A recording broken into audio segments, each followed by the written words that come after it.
m'appelle Combo et je peins sur les murs. C'est mon travail.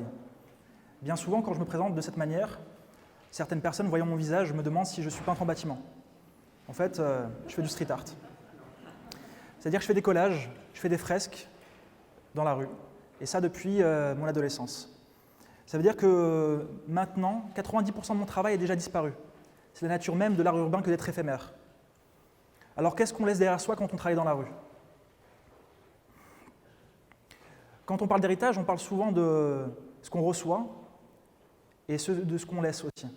Moi, dans ma famille, il n'y avait pas d'artiste. En tout cas, ce n'est pas ce qu'on m'a légué comme culture. On m'a appris surtout à être curieux, à remettre les choses en question et l'amour de la justice. L'art, en fait, je ne suis venu que par la suite. Je suis venu par l'école, en fait, très simplement par les livres d'histoire.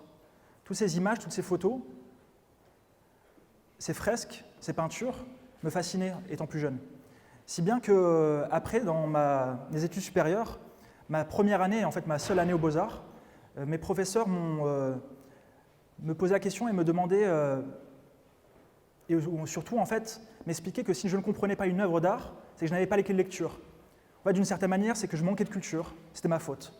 Si bien que dès que j'ai commencé à faire mes premiers collages, j'ai voulu utiliser mes propres clés de lecture. C'est-à-dire en fait la culture qui est la mienne, les images avec lesquelles j'ai grandi. En fait, c'est la culture de ma génération. Ce que je voulais faire, c'est que je voulais me réapproprier ces images. Je voulais les détourner. Je me disais qu'en fait, ça pouvait donner quelque chose de différent. Et puis, tant pis si ça ne plaît pas aux plus anciens. Mais très vite, j'ai compris qu'en allant dans la rue,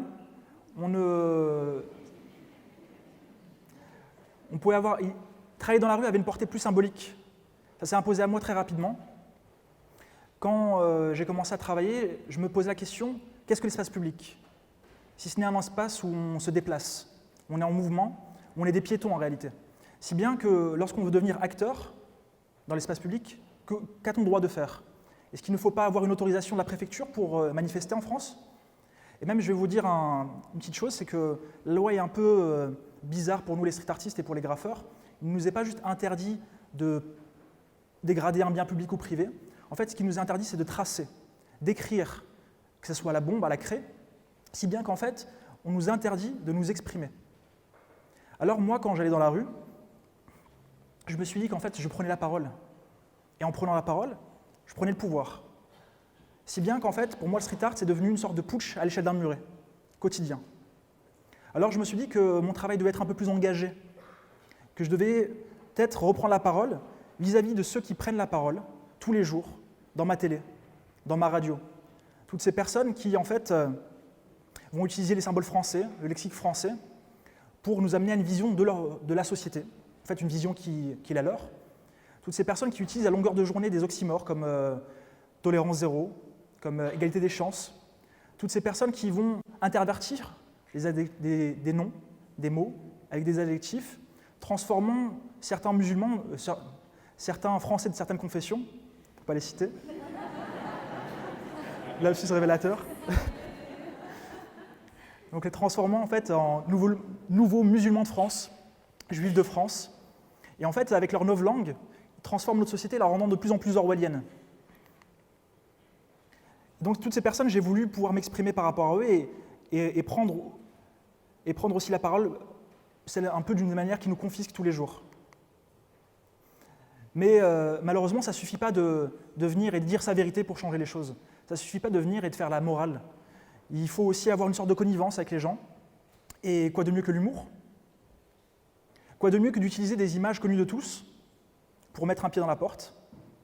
Donc je me suis dit que je pouvais peut-être me tourner vers des images qu'on a l'habitude de tout le temps voir, si bien qu'on n'a même plus l'esprit de les critiquer, de les remettre en question. Des images de cartoons, des images de films, des images de presse, des images d'art ancien. Et après avoir fait ça, ce que vous voyez, je me suis dit que je pouvais essayer de les persuader. Après avoir essayé de convaincre, je vais vous donner un exemple. En fait, je me suis mis à faire ce genre de détournement. J'ai mis KO Ryu par Mohamed Ali. J'ai fait marier Maître Yoda. J'ai même montré le coming out de Tintin et Haddock. Et j'ai fait danser Jésus sur YMCA. Alors voilà, après avoir fait des choses drôles, après avoir, comme j'ai dit, persuadé, peut-être qu'il était temps de convaincre, je me suis dit que peut-être il était temps de dire quelque chose de déplaisant, un peu comme avec vous aujourd'hui. En février 2015, j'étais agressé. En fait, c'était à Paris, dans le 2e arrondissement. J'étais en train de peindre une peinture, voilà, je peignais le mot coexiste, dans lequel j'avais mélangé des symboles religieux, la croix chrétienne, l'étoile de David et le croissant musulman, et je l'avais accompagné d'un collage. Ce collage, c'est moi-même en fait. C'était moi avec une barbe et une djellaba, grimée comme une sorte de caricature de musulman. Et les personnes qui m'ont agressé n'ont pas aimé ce message. Elles m'ont demandé de le retirer. Moi, je l'ai laissé. En fait, c'était juste après les attentats de Charlie Hebdo, quelques jours après. Et moi, je voulais diffuser un message différent de celui qu'on voyait tous les jours à la télé. Un message qui allait vers ce qu'on appelle le vivre ensemble, un peu plus d'amour, un peu plus de tolérance. En tout cas, c'est ce que je voulais raconter. Mais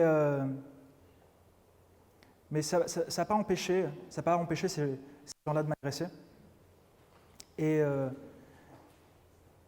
j'ai très vite reçu beaucoup de messages de soutien. Énormément de messages de partout, une sorte d'avalanche d'amour. Si bien que ça m'a poussé.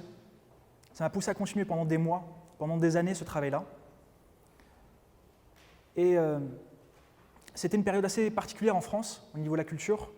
On avait une sorte d'autocensure qui se créait chez tout le monde, c'est-à-dire que des pièces des programmes de théâtre étaient déprogrammés, des artistes voyaient leurs œuvres vandalisées dans la rue, d'autres voyaient leurs œuvres censurées par des musées qu'ils avaient annoncés. Et c'est normal, on peut comprendre qu'ils aient eu peur de représailles ou d'attentats.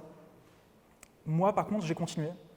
J'ai continué à mettre mon message partout où j'allais, que ce soit à Paris, que ce soit à Tunis, que ce soit même à Tel Aviv. Je crois qu'il y a un souci sur les images. Ah, voilà, ça marche. Voilà, je voulais diffuser un message d'amour, en fait. Je voulais me battre un peu contre tout obscurantisme, qu'il soit, de partout. Et je voulais continuer à partager ça partout où j'allais. Mais quand j'ai repeint un autre coexiste à Évry, ça n'a pas empêché de personnes de vouloir venir encore m'agresser. Et je ne me suis pas arrêté. J'ai continué, j'ai rencontré plein de monde. J'ai rencontré des militants, j'ai rencontré des associations, j'ai rencontré des journalistes, j'ai rencontré même des politiques. Et avec eux, je partageais toujours mon message. Je voulais le partager au plus grand nombre, d'une certaine manière. Mais encore une fois, quand j'ai fait un coexiste à Sarcelles, ça n'a pas empêché encore un groupe de personnes de venir m'agresser. Mais j'ai continué. J'ai continué, je me suis alors empressé d'essayer de peindre sur tous les symboles qui sont les nôtres, qui ont été un peu pris en otage par tous les extrémistes de tous bords. Je voulais me les réapproprier encore une fois, ne pas leur laisser dans les mains. Et ça, évidemment, ça n'a pas plu. Et cette peinture, en fait, en est l'exemple, puisque parmi beaucoup d'autres, elle a été vandalisée. Ça les a poussés un peu à faire la même chose qu'ils ont fait avec d'autres artistes. Mais je vous raconte tout ça, en fait, je vous raconte toutes ces choses négatives, et c'est pas le plus important. Parce que le plus important, c'est que pendant ce temps-là, j'ai reçu énormément de messages de soutien. Ça ne l'arrêtait pas. Et toutes ces personnes, elles me poussaient à continuer dans ma voie. Elles me poussaient à ne pas abandonner. Et cette voie, elle m'a poussé à aller maintenant à avoir des œuvres qui sont exposées dans des musées, que ce soit ici à Paris, à l'Institut Monde Arabe, au Musée de l'Immigration, ou encore dernièrement au Musée d'Art moderne de Münster en Allemagne. Si bien qu'il y a certaines de mes œuvres qui sont dans des collections muséales, ou même achetées par des villes.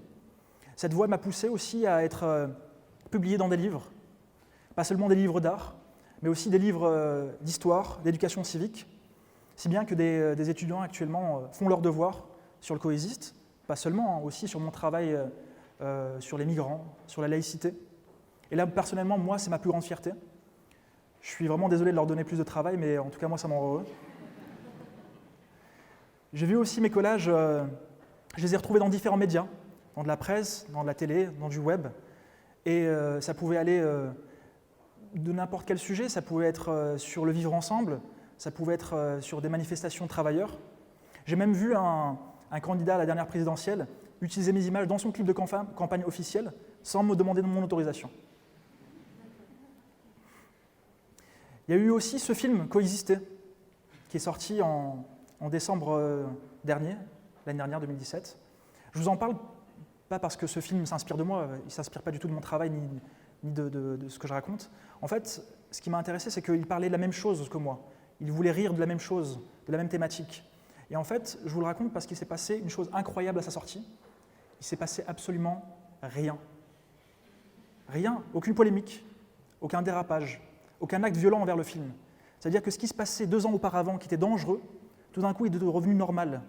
Et pour moi, c'est ici la preuve qu'on a fait le job, qu'on avait réussi, qu'on avait pacifié un peu le débat, qu'on avait ramené le discours à la normale. Je dis nous parce que, évidemment, je ne suis pas le seul sur cette terre à travailler sur cette thématique. Il y a beaucoup de personnes indépendantes, il y a Latifa Benziaten pour ne citer qu'elle, il y a beaucoup d'associations, des militants, il y a Coexister, l'UJF, SOS Racisme. Je pourrais passer ma journée à vous énumérer énormément de gens qui se battent tous les jours et qui sont vraiment incroyables. Mais évidemment que je ne suis pas bené, je ne suis pas idiot. Je sais très bien que le monde n'est pas tout rose, que les problèmes n'est pas résolus. Mais en tout cas, il y a une vérité qui se présente devant moi, c'est que maintenant, je sais que l'art change les gens et que les gens, eux, changent le monde. Alors, est-ce que c'est ce que moi, je vais laisser derrière moi? Est-ce que c'est ce que je vais laisser à mes enfants, aux vôtres? Est-ce que, quand ils vont penser au passé, ça veut dire à notre époque, quand ils vont repenser à leur livre d'histoire, est-ce qu'ils vont avoir des images qui vont leur apparaître dans la tête, comme La liberté guidant le peuple de Delacroix, ou Guernica de Picasso, peut-être même les photos de Cartier-Bresson, et peut-être, je l'ose espérer, certaines de mes peintures. Merci.